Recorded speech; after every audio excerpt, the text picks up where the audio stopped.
बिस्मिल्लाहिर्रहमानिर्रहीम, अस्सलाम वालेकुम। लेक्चर नंबर 7 है आज। लेक्चर नंबर 6 तक हम लोगों ने कंस्ट्रक्टर के बारे में कंप्लीट पढ़ लिया।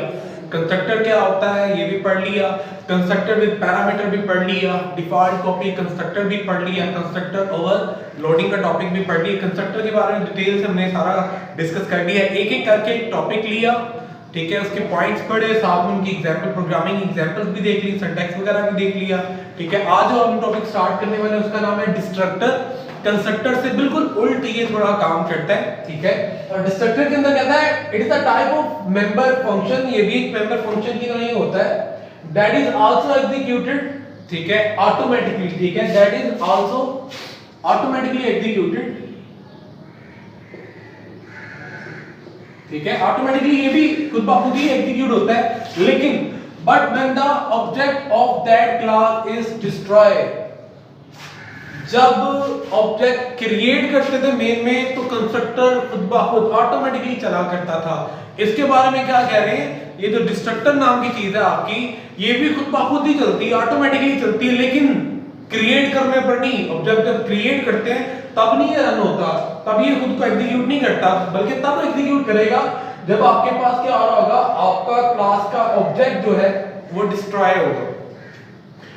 क्लास ऑब्जेक्ट डिस्ट्रॉय होने से मुराद आप लोग जब क्रिएट करते हैं तो बेसिकली होता क्या, रैम में जाकर वो जगह ऑक्यूपाई करता है, ठीक है। ऑब्जेक्ट क्रिएट करने से मुराद रैम के अंदर ऑब्जेक्ट क्रिएट का होना, ठीक है, रैम के अंदर ऑब्जेक्ट का क्रिएट होना है।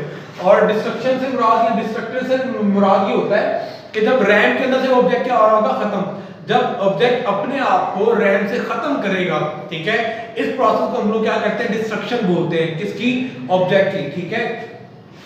तो जब ये अपने आप को ऑब्जेक्ट खत्म कर रहा होगा, ये ऑटोमेटिकली क्या करेगा, अगर आपके क्लास के अंदर कोई डिस्ट्रक्टर मौजूद है और आपने उसका ऑब्जेक्ट क्रिएट किया हुआ है, ठीक है, रैम के अंदर, तो जैसे ही वो ऑब्जेक्ट खत्म होने लगेगा रैम में से, डिस्ट्रक्टर अपने आप को खुद ब खुद कॉल कर लेता है, ठीक है। तो इसके अंदर भी वो छोटी कॉमन चीजें जो आपने उसके बारे कंस्ट्रक्टर के बारे में सबसे पहले दो पढ़ी थी, ये वो वाले दो पॉइंट इसके लिए भी सेम है कि इसका भी नाम सेम वही होगा जो आपकी क्लास का नाम होगा। कंस्ट्रक्टर का नाम भी वही होता था क्लास का नाम था, ठीक है। Second, it also has no return type. Constructor की भी कोई रिटर्न टाइप नहीं थी, इसकी भी रिटर्न टाइप नहीं थी। इसका मतलब ना तो कंस्ट्रक्टर की वैल्यू रिटर्न करता है, ना ही डिस्ट्रक्टर की वैल्यू रिटर्न करता है, लेकिन एक डिफरेंस है, ठीक है। The difference is that it also can not accept any parameter या पैरामीटर्स, ठीक है। कंस्ट्रक्टर तो आपका पैरामीटर ले लेता था, कंस्ट्रक्टर को पैरामीटर की बिना पर डिफर भी करते थे, ठीक है, number of parameter, type of parameter या सीक्वेंस ऑफ पैरामीटर की बिना पर हम लोग उसको डिफरेंट भी करते थे, लेकिन डिस्ट्रक्टर जो होता है वो पैरामीटर भी नहीं लेता। ये इसके अंदर यूनिक बात है, ठीक है। अगली चीज ये, डिस्ट्रक्टर को बनाने में अगर कंस्ट्रक्टर का नाम भी सेम है, डिस्ट्रक्टर का नाम भी सेम है, तो कंपाइलर को किस तरह पता चलता है कि ये कंस्ट्रक्टर है, ये डिस्ट्रक्टर है, उसके लिए हमने एक निशानी रखी हुई है, कहता है the destructor name is preceded by the tilde sign, ठीक है। उर्दू में आप इसे अलमद्दा पढ़ते हो, ठीक है।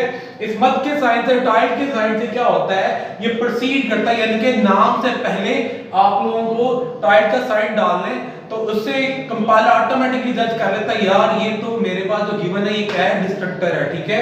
तो आप लोगों को इसको किस तरह से लिखना होगा, पहले आपको ये tilde का साइन डालना है, फिर आपको अपनी क्लास का नाम लिखना है और नीचे बॉडी बना देनी है, तो ये आपके पास क्या होगा, कंस्ट्रक्टर नहीं डिस्ट्रक्टर कहलाएगा। याद रहे, कंस्ट्रक्टर का नाम और पैरामीटर, यहां पे भी नाम और पैरामीटर वाला मामला सेम है कि इसका भी क्लास का जो नाम होगा वही डिस्ट्रक्टर का नाम होगा। कंस्ट्रक्टर भी कोई रिटर्न टाइप नहीं रखता, ये भी नहीं रखता, इसका मतलब ना कंस्ट्रक्टर की वैल्यू भेजता है वापस, ना ही डिस्ट्रक्टर भेजता है, ठीक है। लेकिन डिफरेंस क्या है, जब आपका प्रोग्राम एग्जीक्यूट होता है, जब आपका ऑब्जेक्ट क्रिएट होता है मेमोरी के अंदर, तब जो ऑटोमेटिकली चलता है वो कंस्ट्रक्टर होता है, लेकिन उसके बरअक्स डिस्ट्रक्टर उस वक्त काम करता है जब मेमोरी के अंदर से आपका ऑब्जेक्ट जो हो रहा होता है डिस्ट्रॉय हो रहा होता है, उस वक्त डिस्ट्रक्टर अपने आप को ऑटोमेटिकली काम कॉल कर लेता है, ठीक है। आगे मूव करते हैं, अब हम डिस्ट्रक्टर की एक एग्जांपल भी देख लेते हैं, ठीक है। और जिस तरह प्रीवियस लेक्चर्स में हम लोग करते आ रहे उसी तरह यहाँ पे भी हमने क्या किया, प्री प्रोसेसर डायरेक्टिव के अंदर अपनी हेडर फाइल सबसे पहले क्लास बनाई, क्लास का नाम टेस्ट रख लिया, ठीक है। प्राइवेट वाला फिलहाल मैंने पार्ट नहीं लिखा, यहाँ पे मैंने वेरिएबल का कोई भी काम नहीं करना था, डाटा मेंबर को इसलिए लिया नहीं मैंने, ठीक है। सीधा सीधा मैंने क्या किया, क्लास के अंदर आके सबसे पहले एक कंस्ट्रक्टर बनाया, क्योंकि इसकी रिटर्न टाइप भी कोई नहीं, क्लास की तरह का इसका नाम है, तो ये कंस्ट्रक्टर कहलाएगा। ठीक है, तो क्योंकि मैंने फिलहाल क्या करना था, इस एग्जांपल के तौर पे आपको समझाना था और डाटा मेंबर डी ली, इसलिए इनिशियलाइज करने के बजाय सिर्फ एक मैसेज शो करवा लिया। ठीक है, हम सिर्फ वर्किंग देखेंगे कि कंस्ट्रक्टर कब चल रहा है और डिस्ट्रक्टर कब चल रहा है, इसलिए सिर्फ एक मैसेज शो करवा लिया ताकि हमारे पास स्क्रीन पे मैसेज आए और हमें पता चले इस वक्त कंस्ट्रक्टर चल चुका है। ठीक है, फिर एक नीचे छोटा सा फंक्शन ले लिया। ठीक है, ये याद रहे फंक्शन की रिटर्न टाइप वगैरह होती है, ये बेसिकली आपके पास एक फंक्शन लिखा हुआ है। ठीक है, प्योर फंक्शन है, फंक्शन के अंदर हमने सिर्फ एक मैसेज शो कराया है, ये भी सिर्फ चेक करने के लिए, कैसे भी चेक करके देखेंगे कि ये कब प्रिंट हो रहा है और ये क्या करेगा हमारे पास। नीचे मैंने एक और आपके पास क्या किया, फंक्शन लिया, लेकिन इसके स्टार्ट में क्योंकि टाइल्ड साइन है, मरकज निशान है, तो ये कंस्ट्रक्टर नहीं डिस्ट्रक्टर कहलाएगा। ठीक है, क्योंकि क्लास की तरह का इसका नाम है, इसकी भी कोई रिटर्न टाइप नहीं है, तो ये क्या होता है हमारे पास डिस्ट्रक्टर है। और इसके बारे में क्या पढ़ा है, जब मेमोरी के अंदर से ऑब्जेक्ट खत्म होगा, डिस्ट्रॉय होगा, उस वक्त ये अपने आप को खुद ब खुद चलाएगा। इसके अंदर मैसेज क्या शो करवा दिया, ऑब्जेक्ट डिस्ट्रॉय, उसके अंदर ऑब्जेक्ट क्रिएट। और इसकी वर्किंग देखते हैं क्या करता है। मेन लिखा, ठीक है, सबसे पहली लाइन आपके पास क्या होगी, एग्जीक्यूट होगी। सबसे पहली लाइन चली, रैम के अंदर क्या होगा, टेस्ट नाम के दो ऑब्जेक्ट क्रिएट होंगे, एक का नाम ए होगा, एक का नाम क्या होगा बी, दोनों रैम के अंदर जाके अपनी जगह ऑक्यूपाई कर लेंगे और जो जो कुछ टेस्ट में मौजूद है सारा कुछ ए और बी को भी मिल जाएगा। ठीक है, इसका मतलब इसके अंदर भी कंस्ट्रक्टर होगा, इसके अंदर डिस्ट्रक्टर भी होगा और इसके अंदर शो वाला फंक्शन भी, इसका भी कंस्ट्रक्टर होगा, इसके अंदर भी डिस्ट्रक्टर होगा और इसके अंदर भी शो वाला फंक्शन मौजूद है। ठीक है, अब अगली लाइन में जाने से पहले देख लें, क्योंकि यहाँ पे ऑब्जेक्ट क्रिएट हो रहा है, तो हमने पढ़ा था जब ऑब्जेक्ट क्रिएट होता है तो आपकी क्लास के अंदर जो प्राइवेट वाला पार्ट है, डाटा मेंबर है, वो भी चल जाते हैं उसी वक्त खुद ब खुद ही, और साथ ही साथ कंस्ट्रक्टर भी खुद ब खुद चलता है।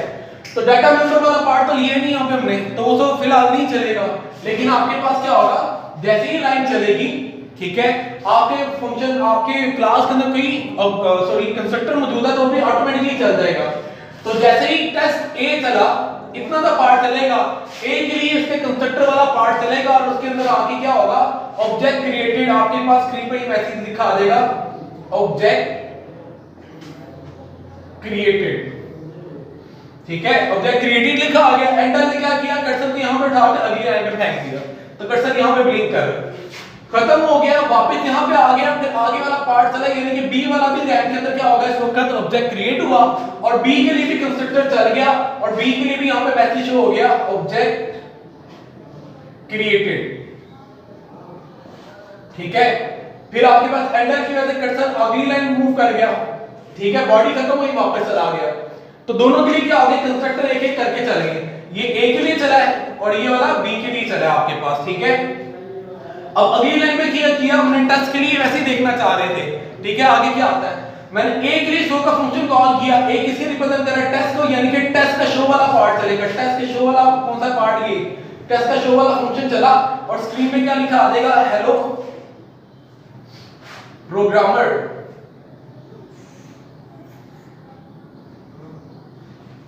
ठीक है, ये मैसेज आ गया, बॉडी खत्म हुई, कंट्रोल वापस चला आ गया, अगली लाइन चली, बी के लिए अब चलेगा, बी के लिए शो का फंक्शन चला, तो बी के लिए भी शो के लिए फंक्शन जब चला तो स्क्रीन पे क्या लिखा आ गया, आपके पास हेलो और प्रोग्रामर लिखा आ गया। ठीक है, यहां तक बात मामला क्लियर है।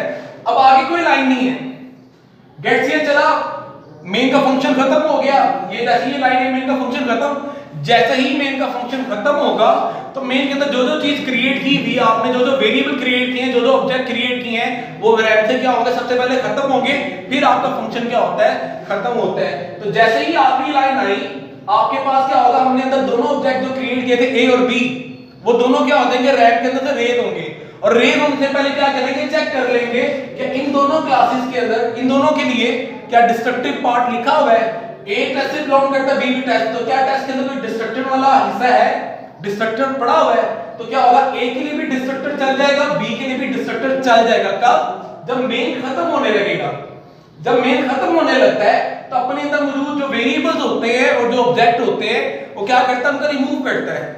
ठीक है, अब क्योंकि यहाँ पे हमारे पास दो ऑब्जेक्ट है और दोनों के लिए हमारे पास क्या है, टेस्ट वाला डिस्ट्रक्टर मौजूद है, दोनों के अंदर क्या है, डिस्ट्रक्टर मौजूद है। तो जैसे ही आखिरी लाइन चलेगी तो ऑब्जेक्ट दोनों खत्म होने लगेंगे और खत्म होने से पहले अपना डिस्ट्रक्शन वाला पार्ट डिस्ट्रक्टर जो होगा वो चलाकर फिर क्या करेंगे, मेन को खत्म होने देंगे। तो जैसे ही आपकी लाइन चली सबसे पहले क्या होगा, ए का डिस्ट्रक्टर चलेगा, ए के लिए डिस्ट्रक्टर चला और आपकी स्क्रीन पे क्या लिखा आ जाएगा, डिस्ट्रक्टर के अंदर आया एक लाइन लिखी थी, क्या लिखा हुआ था, ऑब्जेक्ट डिस्ट्रॉय। ठीक है, तो आपके पास ऑब्जेक्ट डिस्ट्रॉय हुआ, एंटर ने कर्सर को अगली लाइन पे भेज दिया, लाइन खत्म हुई, वापस चला गया। ठीक है, और मजीद चेक किया क्या कोई और ऑब्जेक्ट तो नहीं मौजूद, अभी भी मौजूद है, कौन, बी, बी का भी डिस्ट्रक्टर चलाएगा, बी के लिए भी डिस्ट्रक्टर चलाया और आपकी स्क्रीन पे क्या आ गया, ऑब्जेक्ट डिस्ट्रॉय। ठीक है, बॉडी खत्म, वापस आ गया। ठीक है, मजीद कोई वेरिएबल या ऑब्जेक्ट नहीं ना मौजूद, हर चीज खत्म हो चुकी है, अब मेन का फंक्शन आपके पास क्या होगा, खत्म होगा। ठीक है, तो यहां से हमें कोई चीज समझ आ रही है, जब ऑब्जेक्ट क्रिएट हुआ उसने अपने कंस्ट्रक्टर को चलाया, जितने ऑब्जेक्ट क्रिएट होंगे उतने आपके पास उतनी बार आपके पास क्या होगा, कंस्ट्रक्टर चलेगा। और जब प्रोग्राम खत्म होने लगेगा, मेन का फंक्शन आपका खत्म होने लगेगा, अगर तो उनके ऑब्जेक्ट के अंदर डिस्ट्रक्टर मौजूद है तो क्या होगा, उन ऑब्जेक्ट का डिस्ट्रक्टर वाला पार्ट चलेगा, खत्म होने से पहले, मेन के खत्म होने से पहले आपके पास डिस्ट्रक्टर चलेगा। अगर उसके अंदर कोई फंक्शन लिखा है तो फंक्शनैलिटी परफॉर्म कराएगा। ठीक है, अगर कोई मैसेज है तो मैसेज क्या करेगा, पहले डिस्प्ले कराएगा। तो हमने मैसेज लिखा था, उसने इस स्क्रीन पर मैसेज डिस्प्ले करवा दिया। ठीक है, अब वो क्या होगा, ऑब्जेक्ट खत्म हो जाएंगे और आपके उसके बाद आपका मेन का फंक्शन भी क्या हो जाएगा, खत्म हो जाएगा। ठीक है, उम्मीद है यहां तक समझ आई होगी। याद रहे, डिस्ट्रक्टर जो होता है खुद ब खुद चलता है, डिस्ट्रक्टर का नाम भी कंस्ट्रक्टर की तरह क्लास वाला ही होता है। ठीक है, डिस्ट्रक्टर भी कंस्ट्रक्टर की तरह कोई रिटर्न टाइप नहीं रखता, लेकिन डिफरेंस क्या डाला कि डिस्ट्रक्टर जो होता है आपके पास पैरामीटर भी कोई नहीं लेता, कंस्ट्रक्टर पैरामीटर ले लेता है, डिस्ट्रक्टर पैरामीटर भी नहीं लेता। चार बेसिक चीजें यहां डिस्ट्रक्टर की याद रखनी है कि जो क्लास का नाम होगा डिस्ट्रक्टर का नाम भी वही होगा, एक बात। ठीक है, डिस्ट्रक्टर की भी कंस्ट्रक्टर की तरह कोई रिटर्न टाइप नहीं है, इसका मतलब ये भी कोई वैल्यू नहीं भेजता। ठीक है, तीसरी बात, डिस्ट्रक्टर भी खुद ब खुद चलता है लेकिन जब मेमोरी के अंदर से ऑब्जेक्ट आपका खत्म होता है। चौथी बात, ये डिस्ट्रक्टर को लिखते हुए डिस्टिंग्विश किस तरह करना है कि उसके नाम से पहले हमने टाइप का साइन यानी कि मद का निशान जो होता है वो डालना होता है, जिससे डिस्टिंग्विश होता है कि कंस्ट्रक्टर नहीं डिस्ट्रक्टर है। ठीक है, उम्मीद है आज का लेक्चर आपको समझ आया होगा। ठीक है, हमारा एक और टॉपिक है, अब सेकंड